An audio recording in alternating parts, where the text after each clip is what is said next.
Hello everyone. Today I will introduce the CHM pits filling function in LiDAR360. Due to various factors such as data collection and post-processing, the canopy height model, CHM, may exhibit unnatural holes or pits where pixel values are significantly lower than their neighbors, which is particularly common in coniferous forests. These pits affect not only the visual quality of CHM, but also the accuracy of individual tree segmentation and other forestry analysis functions.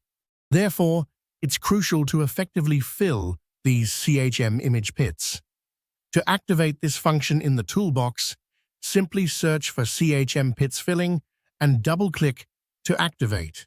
In the pop-up window, add the CHM file derived by subtracting the digital surface model, DSM, from the digital elevation model, DEM, as detailed in the Airborne Laser Scanning, ALS, forest module under CHM functionality.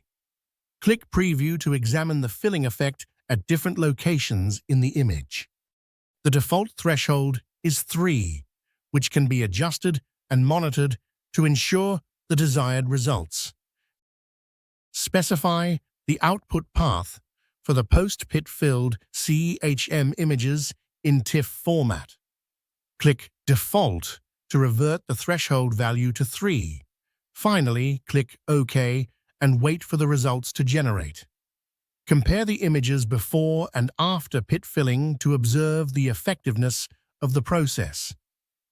That concludes the introduction to the CHM pits filling function. Thank you for watching.